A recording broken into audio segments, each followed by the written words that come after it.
Starting and running a business is hard, but you don't have to do it alone. Whether you're an established business owner or thinking about starting a side hustle to earn extra income, I am here to teach you how to show up as your unfiltered self, level up your business, and thrive as a mompreneur. Let's embrace the chaos and start enjoying the journey together. I'm Amy Traw, and you're listening to the Motivated Mompreneur podcast. Owner of Ladder Cleveland, and so excited to just connect with another local mama that is rocking it and has built such an amazing company. So before we dive in, I'd like to welcome Dre to the podcast. Thank you. You're so sweet. I'm so happy to be here. It's always fun to connect. And it's a huge reason why I started the business to start with, was just to meet other people that are doing cool things. So we're really excited to be chatting. Oh my gosh, I love it. So can you tell us more about yourself, who you are, and what you do?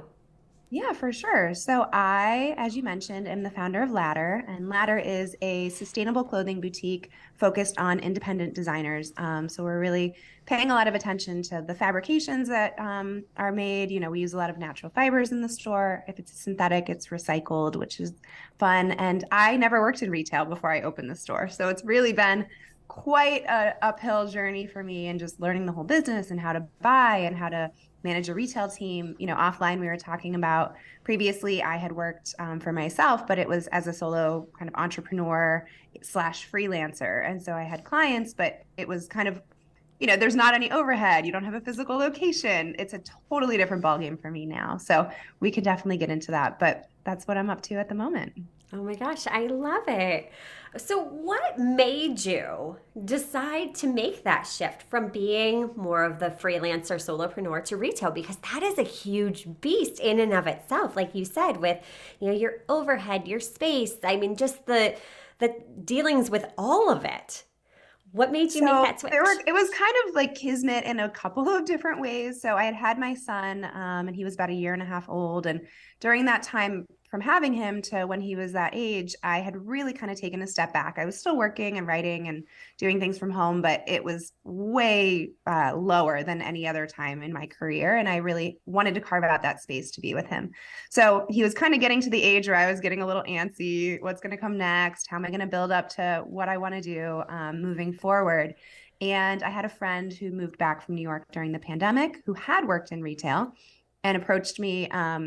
Actually totally off topic. We were like just talking about brands that we liked and joking around. She said, hey, we should open something. We should just open a boutique. And I said, okay, great. You know, and I thought it would be just an interesting way, again, to meet people, to make friends. I'd moved from New York City to Cleveland and didn't really know how do I meet people? How do you do that when you're not going out drinking all the time or partying or have a young child? You know, how does all this work and fit together? And so I decided, yeah, let's try this. And it was very interesting in that we looked at the space. We kind of thought, okay, along the way, something will happen, right? We won't be able to get financing. The lease will already be taken, and all the doors just kept opening. And so from the time we looked at the lease till the time we opened was 9 weeks. So I didn't really have a ton of time to think through, what does this really mean to go from a physical, you know, to go into a physical space from a virtual space? But I did have the wherewithal to bring a business coach in at that time and just say, this could be a concern for me. I've never worked in a physical space that I've had to open and be at all the time. And I have what I lovingly call shiny object syndrome, where I like to bounce around from thing to thing. And so I could see that potentially being a problem down the line. And so I did bring in a business coach, and we really went through the why I was opening the space and kind of the pros and cons. And I decided to take the leap. So it's thankfully, knock on wood, not come to fruition that I've been regretful or resentful that I have a physical space. It does come with its own challenges, of course, but so far so good. Oh my gosh, that's absolutely incredible, because, you know, you think about it, Cleveland and New York, those are two completely different vibes and scenes. And yeah, the way you get to know people is different. You know, you're going from this hustle bustle of a city to, okay, you know, there's some times when it's really, really busy downtown, but then there's other times where it's just like a ghost town. So yeah, I mean, even just that, navigating that had to be a challenge. But You opened a business in 9 weeks. That is amazing. Oh my Having gosh. no prior experience in that industry Right. yet. Do you still kind of look back on that and go, wow, I did that? Like, that's the epitome of just taking action. Yeah, I don't think I've reflected on it probably that much or enough. I'm someone who does take action very quickly. And I always joke that my problem is not jumping off the ledge. My problem is jumping off and then being like, oh, wait, I should have probably built the parachute before I jumped. So anyone who's ever, having issue getting started with something is happy to come talk to me because I'll push you right off. I always joke that maybe you want to go talk to your accountant and make sure, that all your ducks are in a row. But yeah, getting going and getting something started has never been my problem. It's more the consistency of keeping it going. And so that time when we were opening the store felt very exciting, and it didn't feel overwhelming at that point. That's awesome because really having that awareness though, like you said, okay, it's not diving in, it's not trying new things that get me held up. It's okay, what now? But I Yep. think that's where really having a business coach, having a mentor, someone that doesn't have the emotions invested in it, that right there will propel your business so much faster. I mean, even for myself, I mean, my business coach has just been the game changer in my business. And it's scary, investing money in something you're like, I don't know, I don't have that much wiggle room right now. But that right there is just such a valuable investment because they see those blind spots and they help you navigate through it because they've been there, they get it. Because, yes, we all tend to chase after those shiny objects. Like, ooh, everybody's doing this. I should be doing that. Okay, let's jump on that. And then your hands are in so many different pots that you're like, I don't even know what to do next. But I don't know. For me, that's really brought me back down to earth is just having someone there in my core that I can bounce ideas off of and get feedback from a neutral perspective. Yeah, I feel the same way about therapy. I'm always like, it's Yeah. someone who cares about you but has no vested interest in the outcome. Yes, That is the yes. ideal situation and what you want. And I feel that way, yeah, about business coaches as well, for sure. Exactly, exactly. So tell me a little bit more about how do you navigate life as a mom and a business owner? Because that can be something we're all just trying to figure out. So how do you navigate that? It's tough. I think I've said kind of from the beginning that the hardest part of having a business is childcare and staffing. Those are the two Yeah. pieces. Like everything else, I can kind of navigate pretty easily. Those two have been a real headache. And I think it's hard to understand where the balance is between how much I should be giving my business and how much I should be giving my son at this point. But where I've kind of landed, so he's 3.5 now. I mentioned before we got on the call that he just started school this fall. And I am still with him half days on Mondays and Fridays. So he does a little shorter day. And my business suffers. I'll be very honest. I can't do that and also be at my store. And so this is just a decision that I've made that I'm never going to look back at this time when he was little and say, you know what, I wish I would have done, work more and spend less time with my kid.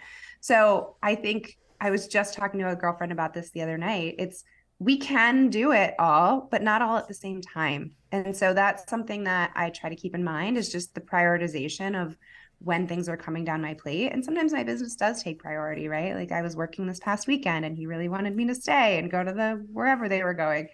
And sometimes I do have to say no. But I also think that it's beneficial for him to see that I'm doing something that I love, and I don't have any great secrets for it. I try the best I can. And some weeks I'm at better than others, and some days I'm better than others. But that's that's the juggling act. And it is totally a juggling act. And I really appreciate you sharing that and your vulnerability because so many times we look at other women in business and we're like, oh, she must have it all together all the time. No, there are days where we're just trying to get through it. There are days where the mom guilt is going to kick in because we know that we have to do certain things in order to move our business forward. Yet, we have to say no to our kids. And it's just knowing that. It's knowing that it's a season and we're all in different seasons of life too. I mean, the toddler years are hard. I would not want to go back to the toddler years. My kids are elementary school now, and that's a whole new set of challenges. But it lets me prioritize as well. It's knowing that, okay, well, they're at school from this time to this time. I'm nose to the grindstone. I'm doing things that will move the needle forward.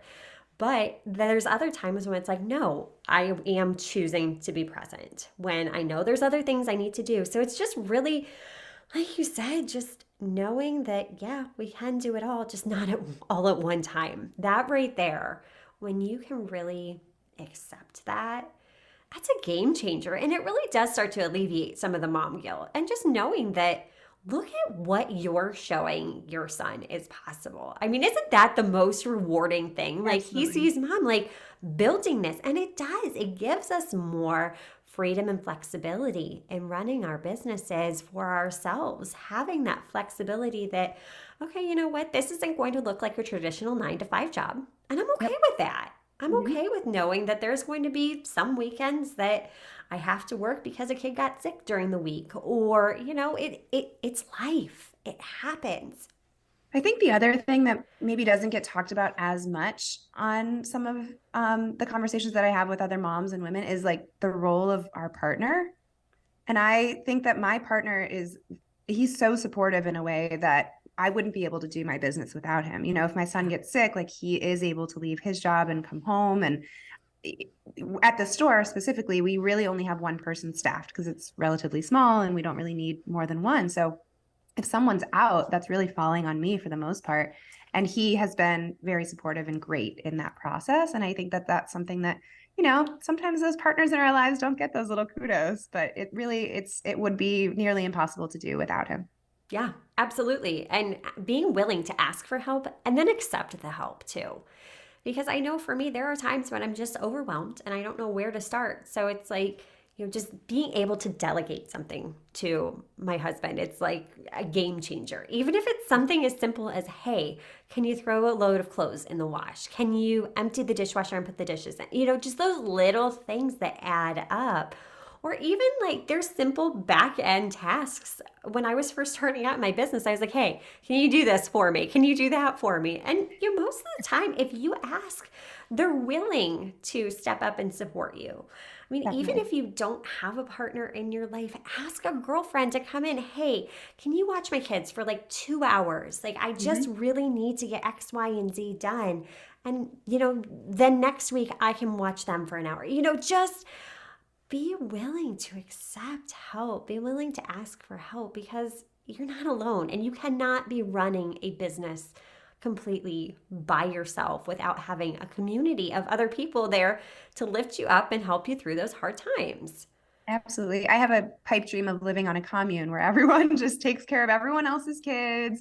We all kind of live off the land. And, I have this idea of like this kind of idyllic scene where we all have a village, where it really is Yeah. a village and you're not having to drive across town. And, maybe one day that'll come to fruition. Yeah. Exactly. I mean, even when I was growing up, I still remember, we would go and just play all day and we would just bebop around to each other's houses. And, our moms just all kind of kept an eye on each other, made sure nobody's burning anything down. But I mean, it was such a great time to grow up in, but just society's changed and that doesn't exist. I would never let my girls just go off on their bikes all day. Right. It's kind of sad in a way. It I is. miss Yeah. that. I was just listening to a podcast episode with Ezra Klein from the New York Times, and he was interviewing Dan Savage. And at the end of their conversation, they really got into this about family structure and how the family structure is broken. The idea of the Yeah. nuclear family actually has now alienated so many women, specifically, and made it so much more difficult. And then we're still expecting two people or one person to raise healthy, happy families when really the system is not at all set up for that. So I completely agree. Yeah, I think it was Jenna Kutcher that said, we're expected to parent like we don't have to work and work like we don't have to parent. And Yeah. it's true. It really has evolved. I mean, especially my generation, we were the generation where our moms went back to work. Most of our Mhm. moms were working full-time or part-time in some capacity, yet, we're still like trying to do this full-time job of being a mom Yep. and navigating a 40-hour work week and now, running our businesses. It's a juggle. Yeah. It's I think not too, easy. the other thing that doesn't really maybe get talked about that we've made a decision is like we are only having one child. And that's partially because we're overwhelmed with work. My husband also owns his own business, and it also is a retail business. So he's also working retail hours, and we're kind of trying to figure that all out. And so it's, I think in a different world where I had more support, or I had, that commune type feel where it was like that, maybe we would have more kids. But that's something that we've chosen to prioritize, putting the attention on one child instead of diverting more attention with more. Yeah, and that's okay. Just knowing your why, I think, is so important. And you touched upon this at the beginning. Just knowing why. Why are you starting a business? Why are you doing what you're doing? I mean, for us, we know not only have the business plan, we also have a family plan that, talks about, okay, here's roles, responsibilities for even the kids. They're involved in this now too. And it really keeps us all on the same page and just really grounds us so that when we're making decisions, we can maintain that integrity and stay aligned with that core why. I love that. Yeah, I love that. Yeah, it's not easy being a mom, running a business, but it's possible. It's So, possible and fulfilling, and I wouldn't have it any other way. exactly. Same, same. I mean, there's days when you're on top of the world. There's days where a few hours later you can be down in the depths, but just knowing you are not alone on your entrepreneurial journey is such a game changer. For sure. This was a beautiful conversation. Dre, where can we learn more about Ladder and yourself? Yeah. So Ladder is Ladder CLE everywhere. www.laddercle.com, at Ladder CLE on Instagram. I'm at Dre Eats on Instagram if you want to check me out. I don't post too often, so the Ladder one is probably better, but I have been thinking about starting to do like an outfit of the day on there. So if you're at all interested in that, and you can always, of course, stop in. We're in the Van Aken district in Shaker Heights if people are local. Otherwise, you can shop us online. We're at laddercle.com. That is amazing. So be sure to check that out. And Dre, thank you again for taking Thank you time. for having me. This was great. Really appreciate it. Yes, this was amazing. All right, until next time, stop dreaming and start taking messy action. You got this. Are you loving what you're hearing? Do us a favor and hit that subscribe button so you don't miss an episode.